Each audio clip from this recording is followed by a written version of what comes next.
الحمد للہ رب العالمین والعاقبۃ للمتقین الصلاۃ والسلام علی آلہ الطیبین الطاہرین وعلى أصحابه الهادين المهديين الراشدين المسترشدين صلاة سلاما كثيرا كثيرا. أما بعد فأعوذ بالله من الشيطان الرجيم بسم الله الرحمن الرحيم فكلوا مما ذكر اسم الله عليه إن كنتم بآياته مؤمنين وما لكم ألا تأكلوا مما ذكر اسم الله عليه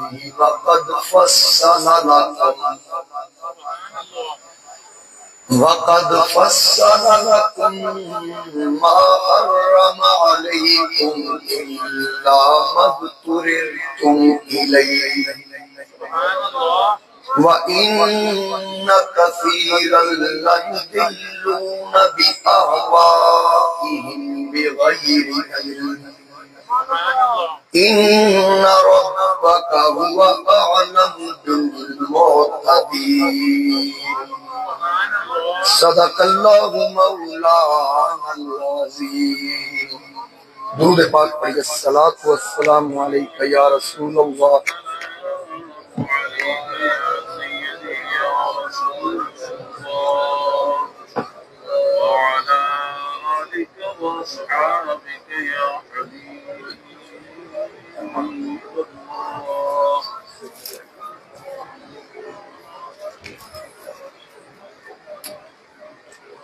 بسط واجب الاحترام معزز حاضرین و سامعین، میرے بزرگوں، دوستوں، نوجوان ساتھیوں، السلام علیکم ورحمۃ اللہ وبرکاتہ. اللہ رب العزت کے پاک کلام قرآن کریم برہان رشید میں سے مقدس کلمات حصول برکت کے لیے میں نے تلاوت کرنے کا شرف حاصل کیا.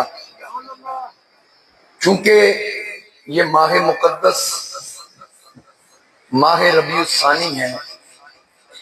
ربیع کا معنی بہار، ثانی دوسری بہار.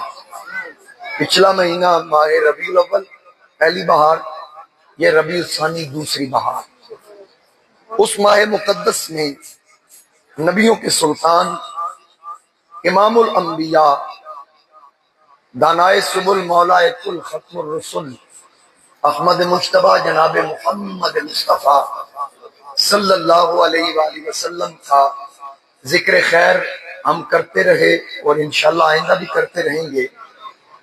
آج میں نے اس سلسلے کو آج کے جمعہ کے لیے روک کر میں نے یہ فیصلہ کیا ہے کہ آج سلطان الاولیاء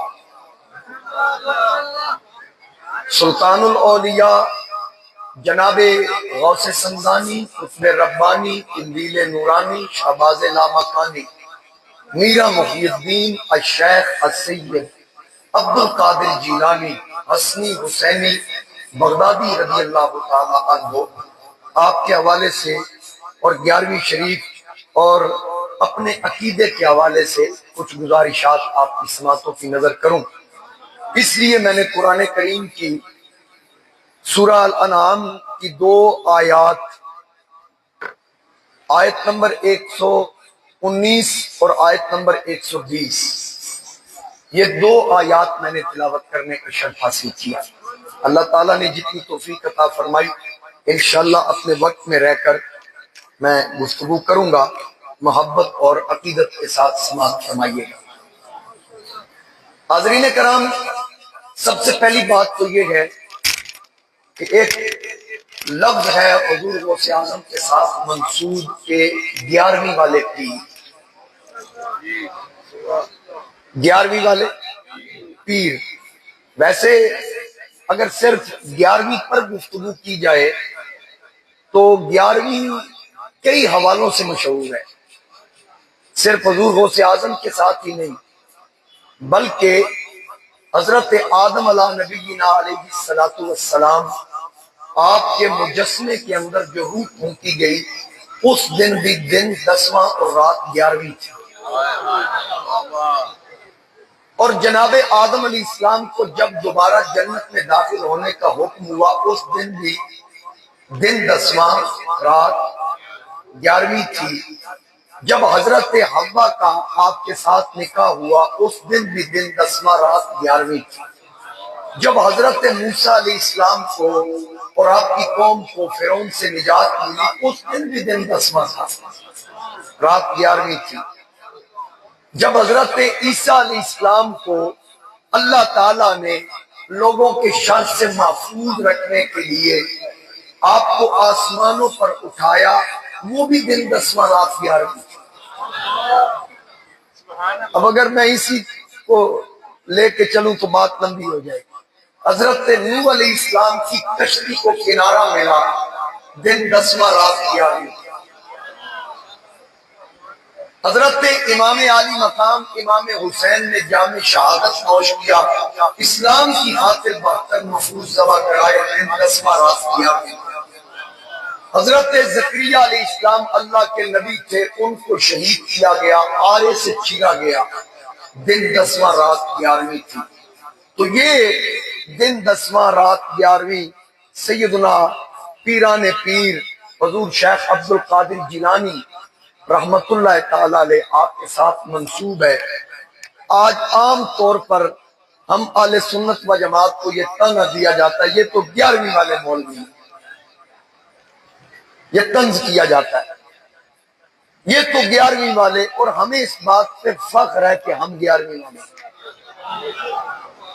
ہمیں اس بات پہ فخر ہے کہ ہم 11ویں والے ہیں۔ صرف لفظ کو نہ دیکھو، 11ویں ہے ایصال ثواب۔ کیا ہے؟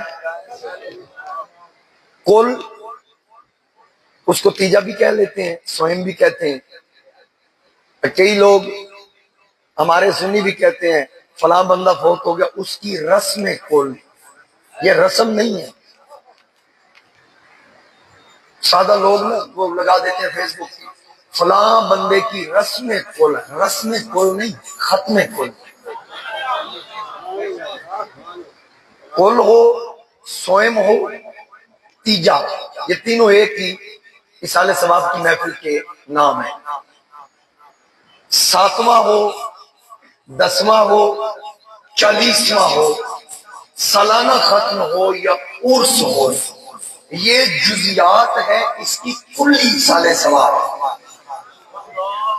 مسئلے کی اصل کو سمجھنا ہے آپ نے، صرف میں کرامات سناتا رہوں، واقعات سناتا رہوں، اس کا ٹھیک ہے آپ کو ذوق ملے گا، لیکن فائدہ جن چیزوں کا ہے اس کو بھی ذرا سنیں تاکہ اگر کوئی آپ سے پوچھے آپ اس کو بتا سکیں۔ حقیقت میں کیا ہے بولیے؟ ایصال ثواب۔ اچھا، مسلک دیوبند کے ساتھ ہمارا ایصال ثواب میں کوئی اختلاف نہیں، دیوبندی مسلک میں بھی ایصال ثواب جائز سمجھا جاتا ہے اور وہ ایصال ثواب کرتے بھی۔ اہل حدیث مسلک کے اندر وہ کہتے ہیں جی نہیں، جو اپنا عمل ہے نا صرف وہی کام آئے گا۔ وہ قرآن پاک کے الفاظ ہیں لیس للانسان الا ما سعی۔ یہ کون سی، ذرا آپ سوچ کے رکھیں، میں اس کو پھر نکالتا ہوں۔ کچھ آیات میرے ذہن میں تھی ان پہ میں نے نشانہ لگائے ہوئے، اللہ تازر وازرۃ وزر اخری، یہ ذرا ذہن میں لائیں۔ تو یہ کہتے ہیں جی کوئی کسی کا بوجھ نہیں اٹھائے گا، انسان کا اپنا عمل ہی کام آئے گا۔ یہ دھوکہ دینے کی کوشش کرتے ہیں جبکہ یہ کافروں کے لیے ہے۔ یہ کس کے لیے؟ کافروں کے لیے۔ تو یدل بھی کثیرم و یادی بھی کثیرہ، بات تو وہی آ گئی، کئی قرآن پڑھ کے گمراہ ہو جائیں گے، کئی ہدایت پا جائیں گے۔ اب یہ پھسلانے والی بات ہے نا کہ قرآن پڑھ کے لوگوں کو پھر افتؤمنون ببعض الکتاب وتکفرون ببعض، بعض کتاب پہ ایمان رکھنا، بعض کا انکار کر دینا۔ مثال کے طور پر اگر قرآن کریم پڑھ کے یہ کہا جائے کہ وما اہل بہ لغیر اللہ، جس پر سوائے اللہ کے کسی اور کا، غیر کا نام لغیر اللہ، وما اہل بہ لغیر اللہ، غیر اللہ کا نام آ جائے، وہ چیز حرام ہوگی۔ اب مطلقاً لوگ یہ کہہ رہے ہیں کہ وہ مطلقاً اللہ کے سوا جس چیز پر غیر کا نام آ گیا وہ چیز حرام ہو گئی۔ اچھا، اس کو پڑھ کر اب کہا جاتا ہے کیونکہ 11ویں شریف پر غوث پاک کا نام آ گیا، ان کے لنگر پر غوث پاک کا نام آ گیا تو یہ حرام ہو گئی، یہ کہا جاتا ہے۔ حالانکہ اس کا مفہوم یہ نہیں جو پیش کیا جا رہا ہے۔ وہ ہل کہتے ہیں آواز بلند کرنے کو۔ جب کفار کوئی جانور ذبح کرتے تھے وہ بلند آواز سے چھری پھیرتے ہوئے اپنے بتوں کا نام بلند کرتے تھے، تو اللہ تعالیٰ نے قرآن کریم کے اندر اس بات سے کی ہے کہ جانور کو ذبح کرتے وقت آپ بتوں کا نام لو گے تو یہ ذبیحہ حرام ہوگا، تو جب چھری پھیرنی ہے تو غیر کا نام نہیں لینا، اللہ کا نام لینا۔ اب اس کا پس منظر تو یہ تھا، پس منظر تو یہ تھا۔ اب اگر کوئی یہ کہ نہیں جی اگر غیر کی طرف کسی چیز کو شہرت دی جائے گی وہ چیز بھی حرام ہوگی۔ اب وَأَنَّ الْمَسَاجِدَ لِلَّهِ، مسجدیں کس کے لیے؟ اللہ کے لیے۔ تو اس مسجد کو کیا کہتے ہیں؟ احمد شاہ والی مسجد بھی کہتے ہیں، کمپنی باغ والی مسجد بھی کہتے ہیں۔ سرکاری طور پر ہماری اس مسجد کا نام ہے جامع مسجد کمپنی باغ۔ سرگودا شاہ صاحب نے ایک عرصہ اس کی خدمت کی تو ان کے ساتھ بھی منسوب ہو گئی۔ اچھا، پھر یہ اس بازار سے آگے جائیں کون سی مسجد ہے؟ گول چوک۔ اب گول چوک اللہ ہے معاذ اللہ، شہرت کس سے ہے؟ گول چوک سے۔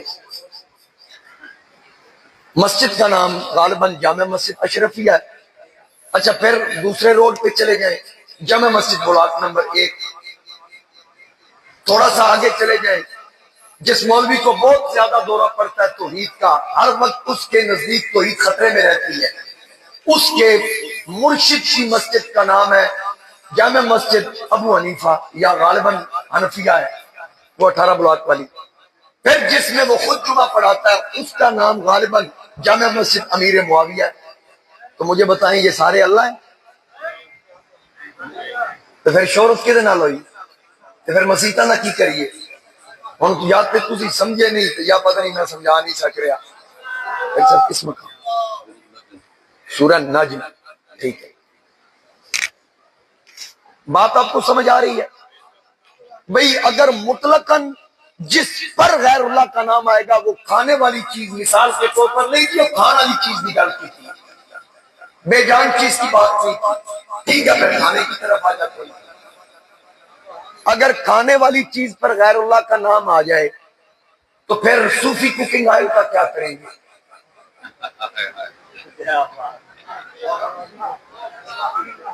کشمیر گھی، ڈبل ہارس کا فولادی آٹا، 2 گھوڑیاں بھی طاقت والا۔ سمجھ آ رہی ہے؟ اور کس کس کی شان دے سارے مثالیں حرام ہو گئے کیونکہ وہ شان نہ آ گیا بقول ان کے۔ اب قرآن کیا کہہ رہا ہے؟ جو کلمات میں نے تلاوت کی ہے سنیے ذرا۔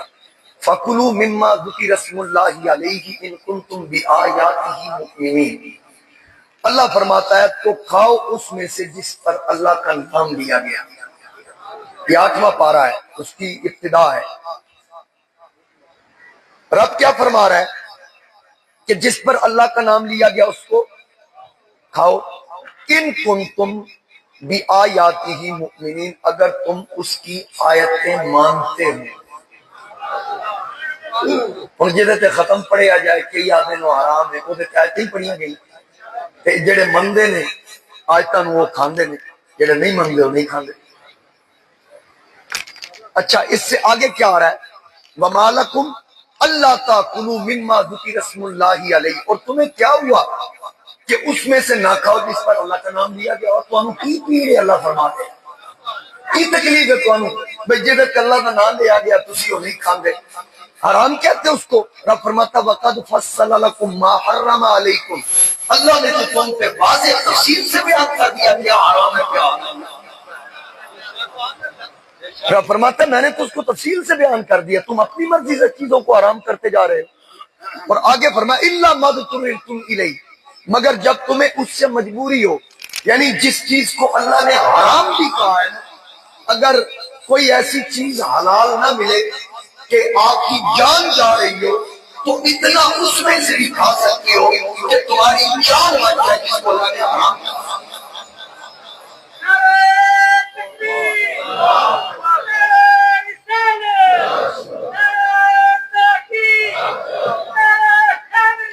اچھا جو ہر چیز کو حرام، میلاد بھی حرام، 11ویں کا لنگر بھی حرام، دادا کے اس کا لنگر بھی حرام، پیر سیاض کا لنگر، میرے علی یعنی ایک لسٹ مولویوں نے کہہ دی جس پر غیر کا نام وہ حرام۔ اللہ ان کے بارے میں کہہ رہا ہے وَإِنَّ كَثِيرًا لَيُضِلُّونَ بِأَهْوَائِهِمْ بِغَيْرِ عِلْمٍ، اللہ فرماتا اور بے شک بتیرے اپنی خواہشوں سے گمراہ کرتے ہیں، بے جانے یعنی جاہل، بے علم، رب ان کو بے علم کہہ رہا ہے کہ لوگوں کو گمراہ کر رہے ہیں۔ یاد رکھنا، اب اس سے پیچھے آ جائیں، سورہ المائدہ اس کی آیت نمبر 103، قرآن کہہ رہا ہے ما جعل اللہ من بحیرۃ ولا صائبۃ ولا وسیلہ ولا حام، اللہ نے مقرر نہیں کیا کان چرا ہوا۔ یہ اس کا پس منظر تھوڑا سا سن لیں۔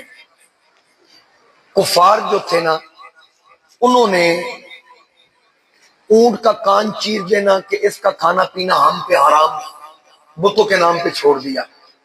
سفر پہ گئے، رستے میں منت مان لی کہ ہم خیر خیریت سے واپس لوٹے فلاں بت کے نام پر فلاں اونٹ کو مقرر کر دیں گے۔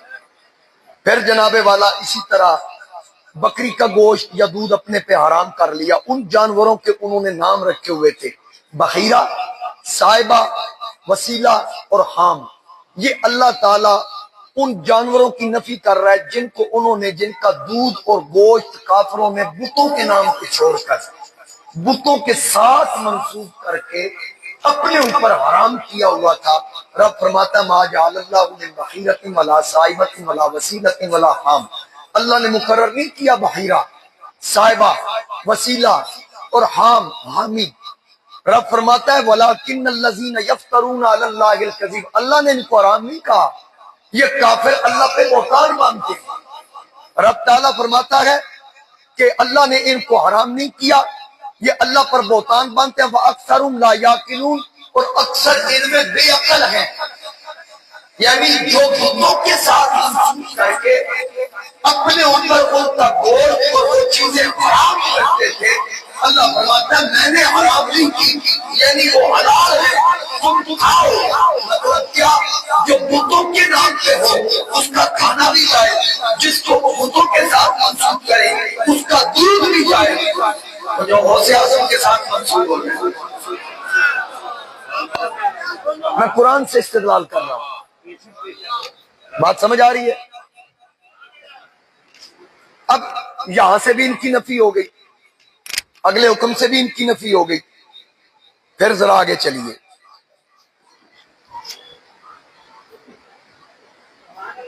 سبحان اللہ کہہ دیجیے، آج لبن تک کسی بھی کچھ نہ کچھ کر دے رہے ہیں کرو۔ سورہ نجم تھی،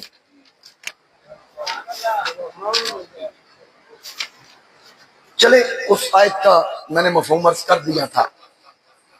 اب توجہ کیجئے، کچھ لوگوں کے ذہن میں ہے ٹھیک ہے جی مان لیا، اب یہ بتائیں گے ایصال ثواب کا کیا فائدہ؟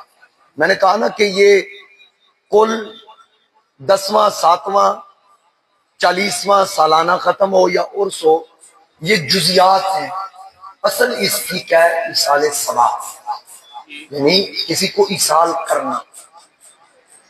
جو ایصال ثواب نہیں نہ مانتے وہ کیا کہتے ہیں؟ وہ کہتے ہیں جی اپنا عمل کام آئے گا، کسی کا کیا عمل جو ہے وہ کسی کے کام نہیں آئے گا۔ تو حاضرین کرام، اگر اسی بات کو، اسی کلیے کو مان لیا جائے تو وہ جب اپنے مردہ مولویوں کے نام لیتے ہیں جو فوت ہو گئے ہیں، دنیا چھوڑ گئے ہیں، تو وہ ان کے ساتھ کیا کہتے ہیں؟ رحمت اللہ علیہ۔ کیا کہتے ہیں؟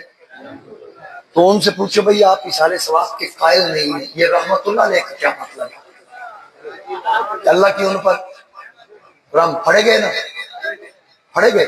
تو پھر انہوں نے پوچھو بھئی تواڈی والی رحمت اللہ علیہ منہ چوں نکلے تے ایدا ثواب پہنچدا ہے، جے نہیں پہنچدا تے آپ کیا کیے؟ بھئی دیکھیں نا، وہ ہم پہ اعتراض کرتے ہیں۔ اب یہ میں پھر اللہ تعزیر وازرۃ وزر اخری، کوئی بوجھ اٹھانے والی جان دوسری کا بوجھ نہیں اٹھائے گی۔ اب یہ پڑھ کے کہہ رہے ہیں کہ اس کا مفہوم یہ ہے جی کہ جو تسا کرنا ہے کوئی بھگتنا ہے، پچھلے دا کوئی فائدہ نہیں۔ آگے وَأَن لَيْسَ لِلْإِنسَانِ إِلَّا مَا سَعَىٰ،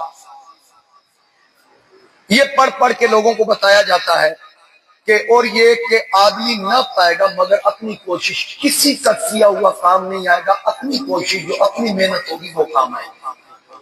اب یہ کافروں کے لیے کہنا مسلمانوں پہ تھوک دیتی۔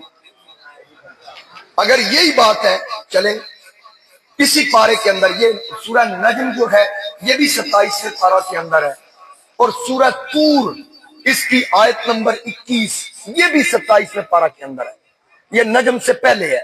اب اس میں رب کیا فرما رہا ہے؟ تم کہتے کسی کا کوئی عمل فائدہ نہیں دے گا، اب سنیں قرآن کیا کہہ رہا ہے۔ والذین آمنوا واتبعتهم ذریتهم بإیمان الحقنا بهم ذریتهم، سنیے ترجمہ، اور جو ایمان لائے، یہ مومنوں کی بات، وہ کافروں کی بات ہے۔ وہ کافروں کی بات تھی کہ ان کا اپنا عمل ان کے کام، پچھلوں کا، یعنی کوئی بندہ کافر مر جائے تو ادھے واسطے دعا کی تھی جائے، انہیں فائدہ نہیں دے گا۔ مومنوں کے لیے کیا قرآن کہہ رہا ہے؟ جو ایمان لائے اور ان کی اولاد نے ایمان کے ساتھ ان کی پیروی کی۔ اب ایمان یہاں شرط ٹھہرا، جو لوگ ایمان لائے پھر ان کے بعد ان کی اولاد نے بھی ایمان کے ساتھ ان کی پیروی کی، اللہ تعالیٰ فرماتا ہے کہ ہم نے ان کی اولاد ان سے ملا، یعنی مرنے کے بعد جہاں ان کے بزرگ جنت میں ہوں گے، بزرگ ہونے کی حیثیت سے وہ اعلیٰ درجے پہ ہوں گے، لیکن ہم ایمان کی وجہ سے ان کی اولاد کو ہم سے ملا۔ اب مجھے بتائیں فائدہ ہوا یا نہیں؟ بھائی جنہوں نے ایمان کے ساتھ پیروی کی، ایمان نے فائدہ دیا یا نہیں دیا؟ اب جو مسلک جس کو 150 سال بھی نہ ہوئے وہ بنے، وہ قرآن کی غلط تشریحات کرے۔ کوئی ایسا ہے جو محمد بن عبد الوہاب نجدی سے آگے ان کا وجود نہیں ملتا، کسی کا غلام اللہ خان سے آگے وجود نہیں ملتا، کسی کا مسعود الدین عثمانی سے آگے وجود نہیں ملتا۔ ہمارا وجود تمہیں صدیق اکبر سے بھی ملے گا، ہمارے عقائد تمہیں فاروق اعظم سے ملیں گے، عثمان غنی، حیدر کرار، نبی پاک علیہ السلام کے صحابہ سے ملیں گے، اور ہمارے عقائد کی تائید اور تصدیق نبی پاک کے عمل سے بھی ملے گی، مصطفیٰ کے حکم سے بھی ملے گی۔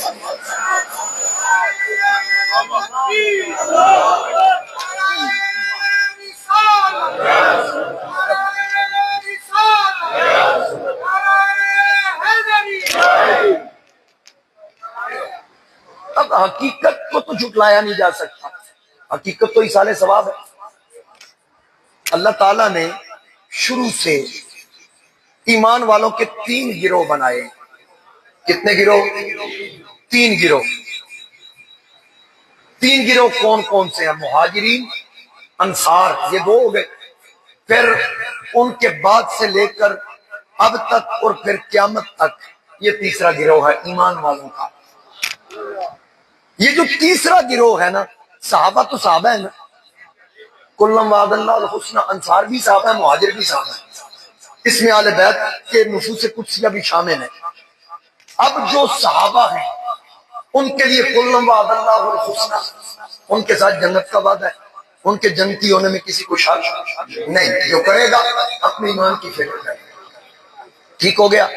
ان کی وجہ، ان کو دیکھنے والا ایمان کی آنکھ کے ساتھ وہ بھی جنتی ہے، اگر جو ان کو ایمان کی آنکھ کے ساتھ دیکھے وہ جنتی ہے تو پھر صحابہ کا لیول کیا ہے؟ سمجھ آ گئی ہے؟ اب بات میں نے کرنی ہے تیسرے گروہ کی، انصار اور مہاجرین کے بعد والے جو گروہ ہیں وہ کون سے ہیں؟ رب فرماتا ہے اس کی قرآن نے شناخت اور نشانی بتائی ہے۔ قرآن کہتا ہے والذین جاءوا من بعدہم، وہ لوگ جو بعد میں، وہ تیسرا گروہ، وہ ایمان والے جو بعد میں آئیں گے، ان کی نشانی، ایمان والے کہہ کر فرمایا ان کی نشانی یہ ہوگی یقولون ربنا اغفر لنا، یہ 28واں پارہ ہے، یقولون ربنا اغفر لنا، وہ کہیں گے اے ہمارے رب ہمیں بخش۔ ٹھیک ہو گیا؟ پھر ولی اخواننا الذین سبقونا بالایمان، اور ہمارے ان بھائیوں کو بخش جو ایمان لانے میں ہم سے پہلے، یعنی انصار اور مہاجرین کو بخش۔ اس کا مطلب کیا بنے گا؟ یہ بخشش کی دعا، اس کا مفہوم یہ ہے کہ ان کے درجات بلند کر۔ جب کسی جنتی کے لیے دعا کی جائے مغفرت کی یا بخشش کی، اس کا مطلب یہ ہوتا ہے کہ وہ پہلے ہی جنت میں، یا اللہ مزید درجوں کی بلند فرما۔ گناہگار کے لیے بخشش کا سبب، نجات کا سبب، ان کے لیے درجات میں بلندی کا سبب۔ اچھا، رب فرما رہا ہے کہ وہ کہیں گے اے ہمارے رب ہمیں بھی بخش، اور ان ایمان والوں کو بخش جو ایمان لانے میں ہم سے پہل کر گئے، یعنی صحابہ کو بھی بخش، ان کے درجات بلند کر۔ اب یہاں دو چیزیں مزید واضح ہو گئی۔ ایک تو یہ ہو گیا ایصال ثواب، کہ ایصال ثواب اللہ نے ایمان والوں کی علامت بتائی ہے، بے ایمانوں کی علامت نہیں۔ اب جو بے ایمان ہوگا وہ ایصال ثواب کا قائل نہیں ہوگا۔ سمجھ آ گئی؟ اچھا، ایمان والوں کی ایک یہ علامت ہوگی کہ وہ ایصال ثواب کے قائلین ہیں۔ دوسری علامت یہ ہو گئی، وہ کہتے ہیں یا اللہ ان کو بخش جو ایمان کے ساتھ پہل کر گئے، وہ کون؟ صحابہ۔ پھر آگے الفاظ کیا؟ لا تجعل فی قلوبنا غلا للذین آمنوا ربنا، اور ان کے صحابہ کے بارے میں یا اللہ ہمارے سینے میں کسی قسم کا کوئی بغض نہ رکھنا۔ اے ہمارے رب ان کے حوالہ سے ہمارے سینے میں کوئی بغض نہ رکھنا۔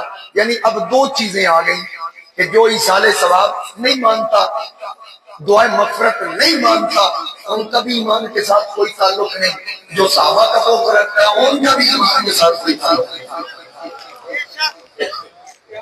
یہ دو چیزیں مزید، یعنی ایصال ثواب بھی کلیئر ہو گیا اور صحابہ کے بغضیوں کے حوالے سے بھی اللہ کا حکم کلیئر ہو گیا۔ اب چلیے، یہ قرآن کریم سے میں نے استدلال کر دیے، قرآن کریم سے دلائل دے دیے ایصال ثواب کے۔ اب حدیث پاک کی طرف آتے ہیں، یہ اللہ کا فرمان۔ اب سنیے میرے مصطفیٰ کا فرمان۔ آقا کریم علیہ الصلوۃ والسلام ختم نبوت کے تاجدار صلی اللہ علیہ وآلہ وسلم، آپ کی بارگاہ میں حضرت سعد نے عرض کی یا رسول اللہ صلی اللہ علیہ وآلہ وسلم، میری والدہ فوت ہو گئی ہیں، کیا میں ان کے لیے کوئی ایسا عمل کر سکتا ہوں جس سے ان کو نفع پہنچے؟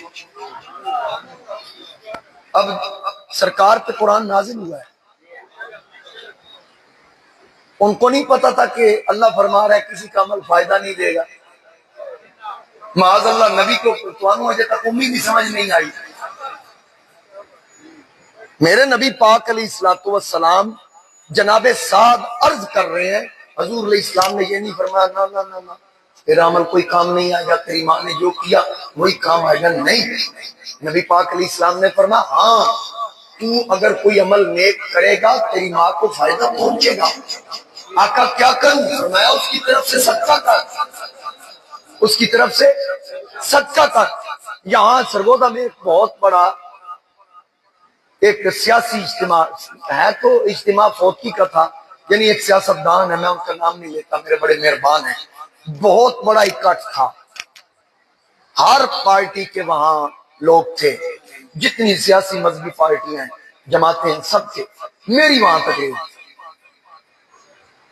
سینکڑوں کا اجتماع، میں نے اصالے ثواب پہ تقریر کی، ایک بندہ نا وہ بھاگتا ہوا اسٹیج کی طرف بعد میں آیا، اس نے آ کے مجھے کہا کہ حضرت یہ بتائیں کہ اچھا ایک بات اس نے مان لی، وہ اس لیے اس نے مان لی، اس کو شاید پہلے ہی پتا تھا کہ یہ قربانی کا سوال کر دے گا۔ اس نے کہا جی بکرا ذبح کرنے کا ثواب تو سمجھ آ گئی، پہنچ گیا، یہ قرآن پڑھنے کا ثواب کیسے پہنچتا ہے؟ میں کہا ہوں میں تیری عقل تے ماتم کرا، ایک پاسو تم بکرے کا چھری پھیرنا منی کھلوتا ہے، قرآن کا ثواب تیرے واسطے اڑا کھلوتا ہے۔ بھئی حیرانگی دی گل ہے، بھئی کیڈی عجیب پتہ نہیں دماغ کی توڑی بھری۔ میں نے اس سے کہا بھائی جناب مجھے یہ بتائیں، رب تو فرماتا ہے لن ینال اللہ لحومها ولا دماؤها، کہ جو تم ذبح کرتے ہو نہ مجھے اس کا گوشت پہنچتا ہے نہ مجھے اس کا خون پہنچتا ہے۔ قرآن تو یہ کہہ رہا ہے وَلَٰكِن يَنَالُهُ التَّقْوَىٰ، مگر مجھے تقویٰ پہنچتا ہے، یعنی عمل پہنچتا ہے۔ اس نے کہا ہاں وہ ذبح کرنے کا عمل پہنچتا ہے، اب بتائیے قرآن کیسے پہنچتا ہے؟ میں کہا قرآن پڑھنا نیک کام ہے یا برا؟ اس نے کہا نا معاذ اللہ، برا کیسے ہوگا، وہ تو نیک کام ہے۔ میں نے کہا بکرا جانور ذبح کرنا صدقے کے لیے کہتا ہے یہ بھی نیک کام ہے۔ میں کہا جب بکرا نہیں پڑھیا نیکی پہنچی ہے نا، اس نے کہا ہاں۔ میں کہا قرآن نہیں پڑھیا، قرآن پڑھ والی نیکی پہنچی۔ یہ باتیں سمجھنے والی ہیں، اس کو ذہن میں سیو کریں بھئی، وہ جو عمل ہے نا وہ پہنچے گا۔ اچھا میں پھر زندہ کے لیے سالے ثواب ثابت کر دیتا ہوں، مردہ تے مردہ رہ گیا۔ پتہ ہی تو تانوں بھی ہے، تسی توجہ نہیں دیں گے، تسی اپنے اپنے کام وال توجہ دیں گے، اسی اپنے کام وال توجہ دیں گے۔ اپنا اپنا کام ہے نا جی، جدا جڑا کام ہے، سمجھ آ رہی ہے؟ جدا جڑا کام ہے اس شعبے توجہ دے رہا، ٹھیک ہے اچھی گل ہے۔ جڑا ساڈا کام ہے اسی گل توجہ دینے، جدوں تانوں کو پوچھے نا انج دے کام تے پھر سانوں پوچھے۔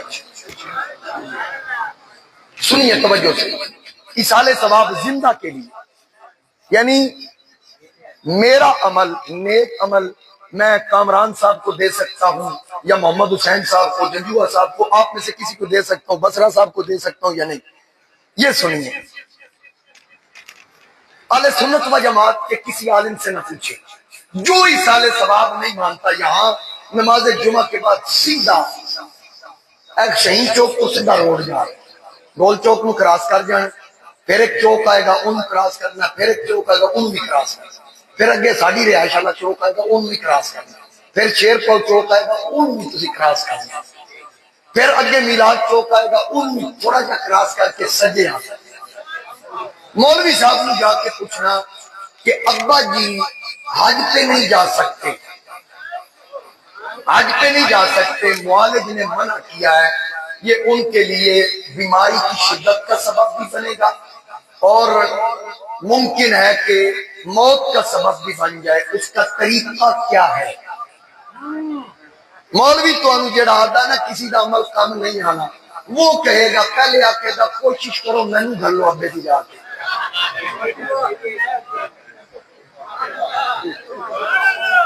کسی کو بھیج دے مکمل اس کا خرچ کرے، کھانا پینا جو آپ کے ابا حضور کا ہے اس کے مطابق اس کو خرچ بھی دے، وہ حج کرنے جائے گا، ادھر جا کے طواف کرے گا، حجر اسود کے بوسے لے گا، صفا مروا کی صحیح کرے گا، مینا میں قیام کرے گا، ہر بات میں حج کا رکن اعظم ادا کرے گا، پھر مینا میں 10 سے حج کو وہ کیا کرے گا، قربانی کرے گا، اور 9 سے حج رات مغرب کا سورج جب غروب ہوگا تو وہ آ کے مصطفیٰ میں نماز پڑھے گا، عشاء مغرب کی اکٹھی پڑھے گا، وہ یہاں کنکریاں چنے گا، صبح 10 کو وہ شیطان کو کنکریاں مارے گا، قربانی کرے گا، سارے مناسب وہ وہاں کر کے وہ وہاں حاجی ہو جائے گا، میرا ابا سجدے میں جا کے حاجی ہو جائے گا۔ اللہ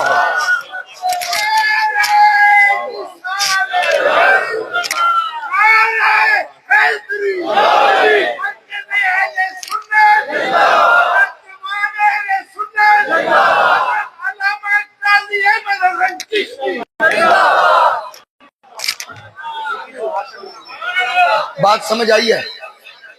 اللہ کا نام ہے نہ گلا تو سبحان اللہ کہہ دیا کرو، ساری بڑی محنت ہوندی،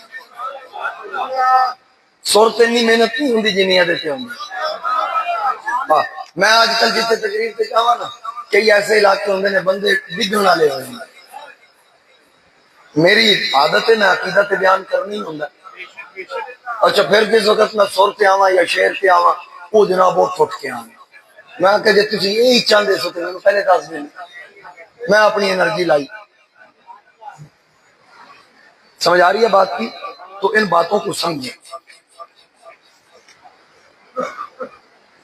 نبی پاک علیہ السلام سے حضرت سعد نے کہا میرا عمل یہ فرمان مصطفیٰ ہے، نبی پاک نے فرمایا ہاں تیرا عمل کام آئے گا، یہ جیندے نو فائدہ ہو سکتا ہے مردے نہیں ہو سکتا۔ اچھا چلے میں قرآن سے ایک استدلال کرتا ہوں کہ مردہ زندے کو بھی فائدہ دیتا ہے، ابھی ابھی ذہن میں آ گیا۔ کہتے ہیں نا شیخ عبد القادر جیلانی کی 11ویں دیتے ہو، چلو تمہارا کوئی سال ثواب پہنچے گا، تمہیں ان کا کیا فائدہ؟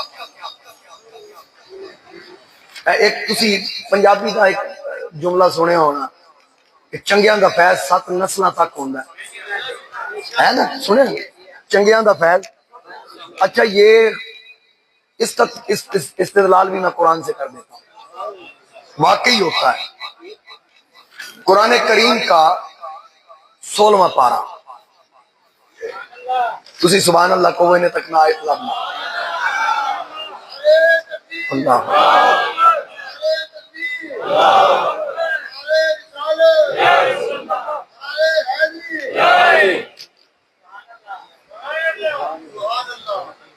حاضرین کرام، حضرت جناب موسیٰ علیہ السلام اور جناب حضرت خضر علیہ السلام آپ ایک بستی میں داخل ہوتے ہیں، دونوں اللہ کے پیارے اکٹھے تھے، ایک بستی میں داخل ہوئے تو وہاں کیا ہوا کہ ایک دیوار گر رہی تھی، ان بستی والوں نے آپ کو نہ کھانا پوچھا نہ چائے پوچھی، اسی کدھر جائیے سانو کچھ چاہ پانی نہ پوچھے، کوئی لوریاں تردی واری آکھے بیٹھو نہ چاہ آ رہی، وہ لوری ہے تو ناراض نہ ہونا کیونکہ مشہور ہے، میں نے کہہ دیا یار چلو سرگو دیا لے آپ اسی اپنے تے لے لینے۔ ہاں اچھا سنیے جی، کیونکہ یہ بھی بڑا مسئلہ ہے نا، اے بن رہی ہے وہ خدا دا نا جے چاڑنا نا، آیا مہربانی کرنا، توجہ کیجیے۔ حضرت موسیٰ علیہ السلام اور خضر علیہ السلام ایک بستی کے باہر ٹھہرے، انہوں نے ان کو نہ کھانا پوچھا نہ پانی پوچھا، مانگنے کے باوجود انہوں نے ان کی کوئی تواضع نہ کی، ساری رات اللہ کے دو پیاروں نے باہر گزار دی، صبح جب اٹھے بستی میں داخل ہوئے تو ایک دیوار تھی گرنے کے قریب تھی، جناب خضر علیہ السلام نے اس کو سیدھا کیا، جب سیدھا کیا نا تو یہ بات بہت لمبی ہے، اس کے علاوہ بھی کچھ امور تھے جس کا تعلق غائب کے ساتھ تھا، علم لدنی کے ساتھ، پردے کے علم کے ساتھ، وہ علم جناب موسیٰ جاننے کے لیے تشریف پائے تھے خضر علیہ السلام کے پاس، یعنی جس پر اللہ کا کرم ہو، جبکہ مرتبے میں موسیٰ غلام ہے، اولو العزم رسول ہے، اگر مرتبے میں کوئی کم درجہ بھی رکھتا ہو اس کے پاس جو اللہ نے اس کو خاص عطا کیا وہ جاننے کے لیے جانا نبیوں کی سنت ہے، جس پر اللہ کا کرم ہو وہ دیکھنے کے لیے یا جاننے کے لیے، اگر غوث پاک پہ اللہ کا کرم ہے تو ان کے پاس وہ کرم دیکھنے کے لیے کوئی جائے۔ ابن جوزی ایک بہت بڑے محدث گزرے ہیں، ابن جوزی 900 سال پہلے ان کا وصال ہو گیا، وہ ولیوں کے بڑے خلاف تھے، انہوں نے ولیوں کے خلاف ایک کتاب بھی لکھی ہے، ایک کتاب بھی لکھی ہے اور بڑے سخت اس میں جملے، غوث اعظم کے زمانے میں وہ تھے، ان کے جو چچا تھے نا وہ حضور غوث اعظم کے مرید تھے، انہوں نے ایک دن کہا بھتیجے ولیوں کے خلاف تیری دشمنی حد درجہ تک پہنچ گئی، اللہ کے خوف سے نہ، من عاد علی ولی فقط آذنتہ بالحرب، حدیث قدسی رب فرماتا ہے کہ جو میرے ولی سے دشمنی رکھے وہ اللہ سے اعلان جنگ کرتا ہے۔ اس نے کہا کون ولی، کس کی بات کر رہے ہو؟ اس نے کہا کہ تو نے عبد القادر جیلانی کے بارے میں کیا لکھا ہے؟ اس نے کہا کیا وہ ولی ہے؟ کہا تم اس سے کبھی ملے ہو؟ کہا نہیں۔ اس نے کہا پھر آؤ میرے ساتھ چلو، پہلے ملاقات کرو پھر اس کے بعد فیصلہ کرنا۔ وہ لے کے حضور سیدی غوث اعظم کی بارگاہ میں ابن جوزی کو چچا آ گیا۔ ابن جوزی جس وقت مدرسہ میں پہنچے نا، بغداد شریف کا مدرسہ ہے، حضور غوث اعظم قرآن پاک کی تفسیر پڑھا ہے۔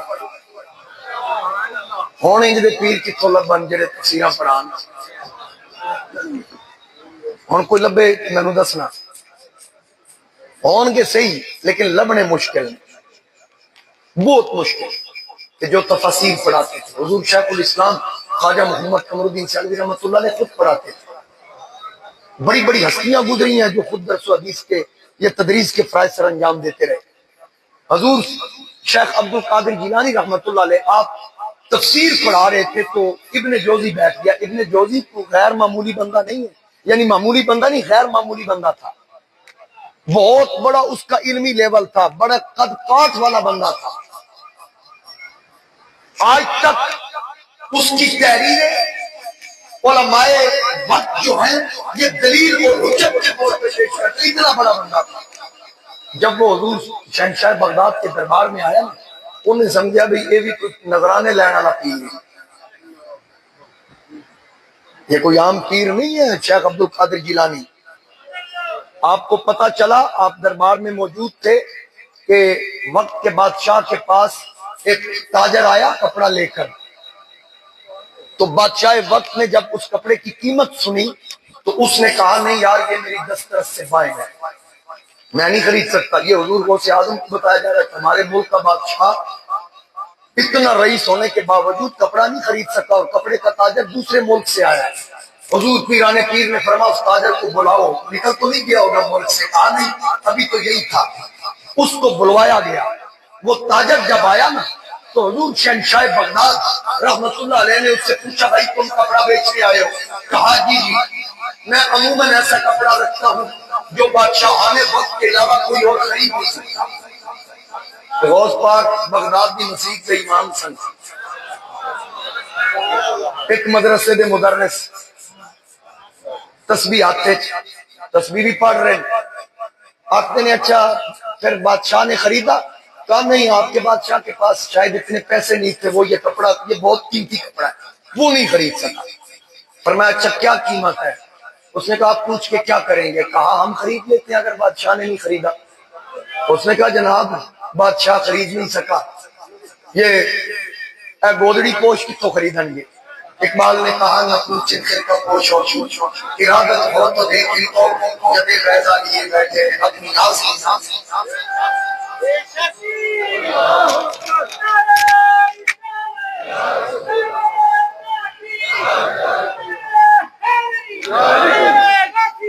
یہ مسجد کی جھولی آ رہی ہے، ذرا اس کا بھی خیال رکھا کریں۔ میں نے خیال رکھنا چھاڑ دیتا تو تجھ بھی چھاڑ جائے۔ میں اس لیے نہیں کہتا کہ میں جو یہ دو الفاظ میں نے کہنے ہوتے ہیں میں کوئی علم کی بات مزید کر رہا ہوں، لیکن یہ بھی بہت ضروری ہے۔ مسجد کے لیے ترغیب دینا مانگنا میرے مصطفیٰ کریم علیہ السلام کی سنت ہے۔ مہربانی کیا کریں، 100 والے 200 دیو، 500 والے 1000 دیو۔ آج میں نے پتہ لگنا چاہیے میری گل کا اثر ہوا۔ بات کر رہا تھا حضور غوث اعظم نے فرمایا قیمت مانگ، یار میں رعایت نہیں کرواؤں گا۔ اس نے کہا آپ خرید لیں گے؟ فرمایا یار قیمت دس۔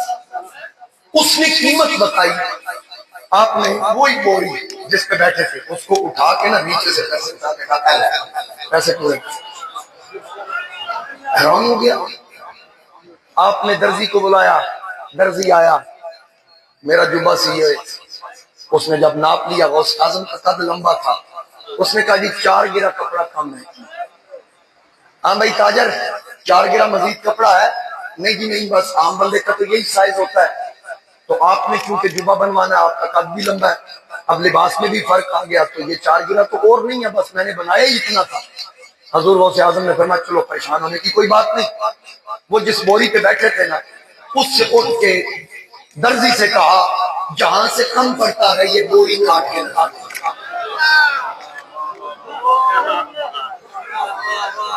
جہاں سے کم پڑتا ہے بوری لگا دے۔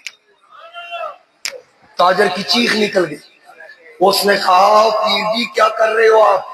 اتنا قیمتی کپڑا آپ بوری لگا رہے ہیں، یہ ظلم نہ کریں۔ فرمایا چپ، میں نے اپنے بدن کی زینت کے لیے یہ کپڑا نہیں خریدا، میں نے اپنی زیب و زینت کے لیے نہیں خریدا، میں نے یہ کپڑا اس لیے خریدا ہے کہ تو میرے ملک میں آیا، میرے ملک کا بادشاہ یہ کپڑا نہ خرید سکا، اور جب تو دوسرے ملک میں جاتا وہاں جا کے میرے ملک کی بدنامی کرتا کہ اس ملک کا بادشاہ یہ کپڑا نہیں خرید سکا۔ اب کم از کم دوسرے ممالک میں تو یہ تو بتائے گا نا کہ جو کپڑا دوسرے ممالک کے بادشاہ پہنتے ہیں عبد القادر کے ملک کے مسجد کا امام پہنتا ہے۔ میں نے بدن کی زینت کے لیے نہیں یہ کپڑا خریدا۔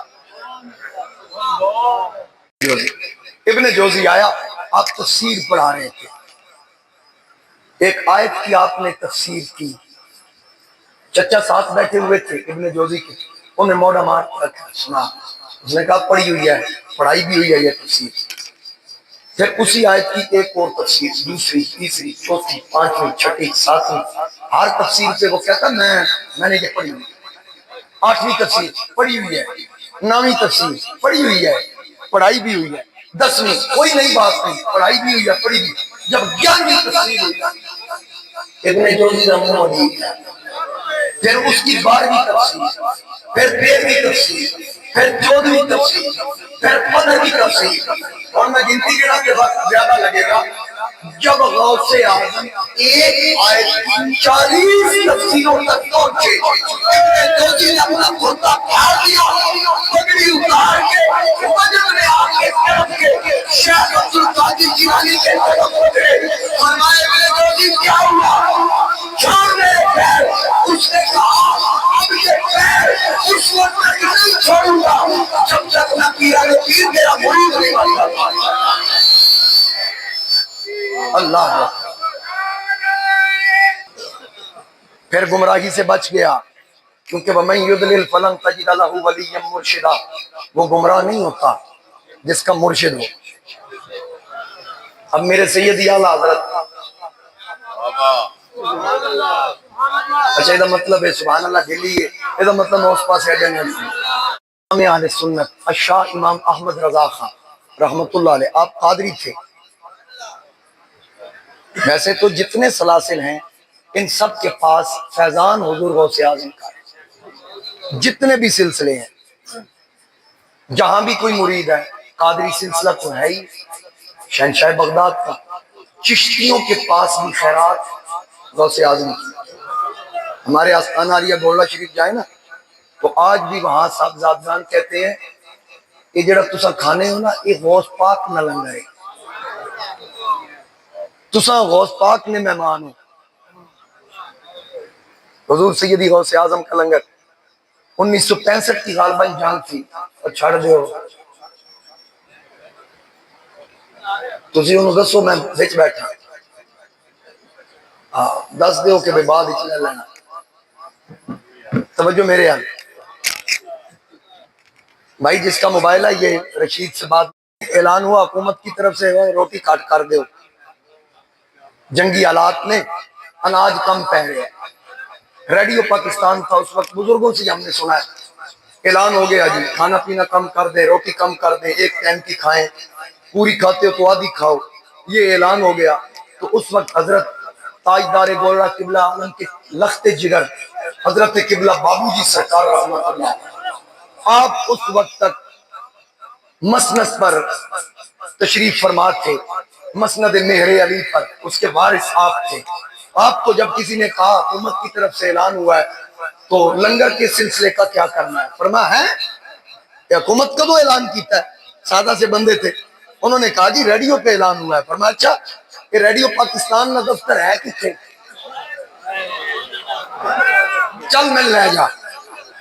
آپ وہاں تشریف لے آئے، ریڈیو پاکستان کے دفتر آئے تو وہاں آ کے کہا، لوگ جانتے تھے بابو جی آئے ہیں، کہا کہ ماں کھول کے دیو نا سپیکر، ماں گل کرنی، کل حکومت کی تھی آج ماں کرنی، نہ کہ کرو۔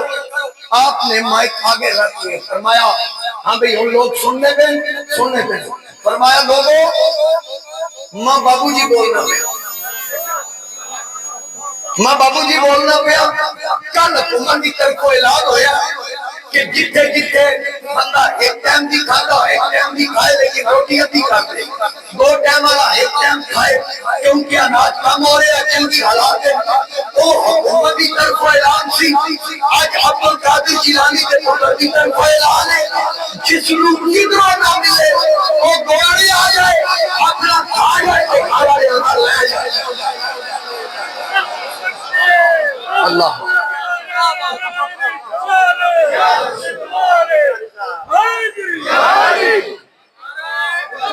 یا اے واسطہ ہے۔ کسی نے پوچھا آپ کہاں سے لیتے ہیں؟ فرمایا ہم امریکہ واشنگٹن سے لیتے ہیں، وہ محدود ہے، جہاں سے ہم لیتے ہیں وہ لامحدود ہوتی ہے، ہم جہاں سے مانگتے ہیں وہ کشکول بھر دیتی ہے۔ تو پھر کیوں نہ کہا جائے کہ آباد خدا رکھے ساقی تیرا مہمان، پڑھو پڑھ رکھے ساقی تیرا مہمان، تیرے آستان پہ ساقی تیرے دم سے رونقیں ہیں، تیرے آستان پہ ساقی تیرے دم سے رونقیں ہیں، تیری جنبش کا سے آباد میں بدے ہیں، ذرا کہیے نا تیری جنبش کا سے آباد میں کدے آباد میں کدے ہے آباد، پینے کو پی لوں گا ہر شرط ذرا سی ہے، پینے کو پی لوں گا ہر شرط ذرا سی ہے، اجمیر کا ساتھی ہو بغداد کا میخان، اجمیر کا ساتھی ہو بغداد۔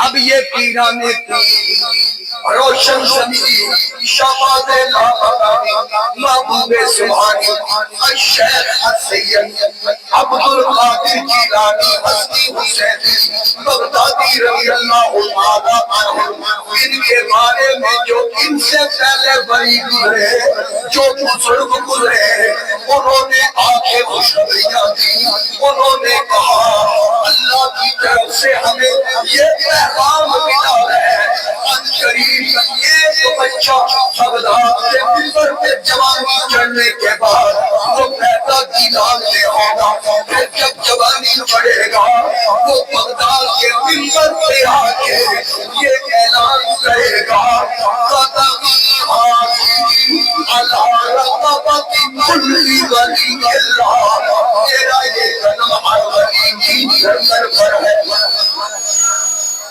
تیرا یہ قدم ہر ولی کی گردن پر۔ اب سنیے پھر وہ وقت آیا جب پیران پیر الشیخ عبد القادر جیلانی حسنی حسینی، میں حسنی حسینی کیوں کہہ رہا ہوں؟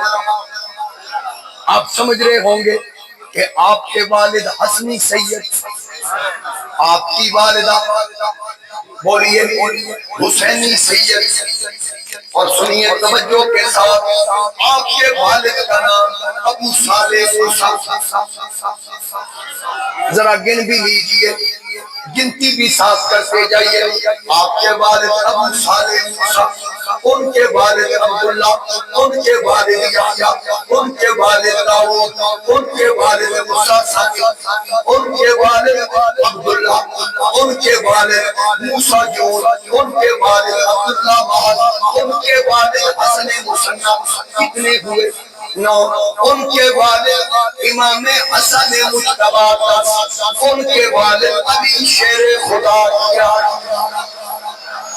11ویں والا پیر ان کی امی جان حضرت سیدہ فاطمہ ام الخیر، ان کے والد سید عبداللہ صومی، ان کے والد ابو جمال الدین محمد، ان کے والد جواد، ان کے والد امام علی رضا اب ذرا گنتے جائیے، ان کے والد امام موسیٰ کاظم، ان کے والد امام جعفر صادق، ان کے والد امام محمد باقر، ان کے والد امام زین العابدین لو، ان کے والد امام حسین، ان کے والد علی شیر خدا۔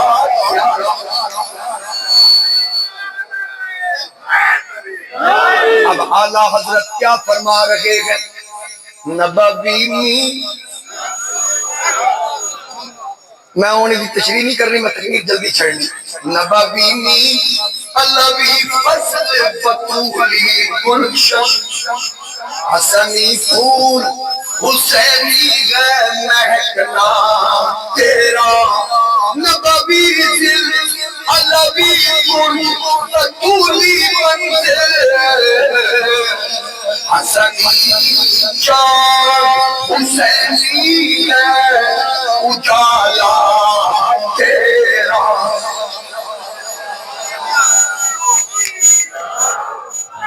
تو محبت اور عقیدت کے ساتھ سنیے میرے سیدی اعلیٰ حضرت شاہ امام احمد رضا خان، آپ کیا فرماتے ہیں؟ واہ کیا مرتبہ اے غوث غفالا تیرا، اونچے اونچوں کے سروں سے ہے قدم اعلیٰ تیرا، اور سر بھلا کیا کوئی جانے کے ہے کیسا تیرا، اولیاء مرتے ہیں آنکھیں وہ ہے تلوار تیرا۔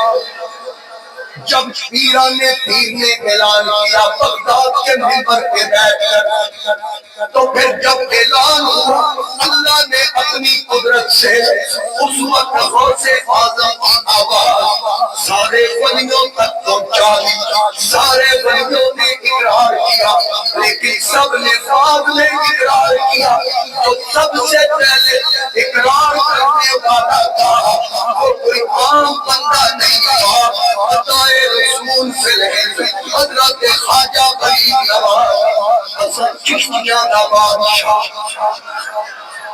حضرت خواجہ معین الدین چشتی اجمیری، آپ نے سر جھکا دیا۔ حضرت نظام الدین فرماتے ہیں آپ نے سر جھکا کے کہا اے گیارہویں والے پیر، اے شیخ عبد القادر جیلانی، آپ کا قدم میری صرف گردن پر نہیں ہے بلکہ میرے سر پر بھی ہے اور میری آنکھ کی پتلی پر بھی ہے۔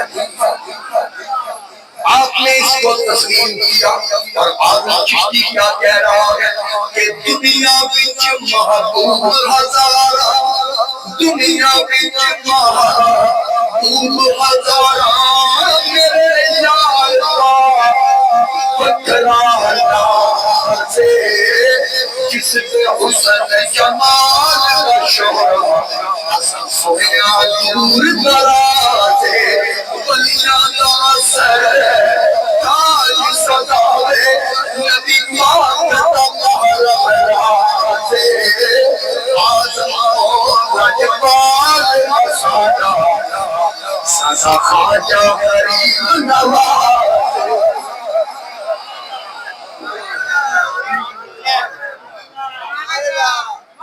حضرت میاں محمد بخش عارف کھڑی، آپ فرماتے ہیں آپ بھی قادری تھے، آپ فرماتے ہیں آل اولاد تیری نہ منگتا، آل اولاد تیری نہ منگتا، میں جنگال سے آئی پاؤ ہے آج منگتے آئی صدقہ شاہ کی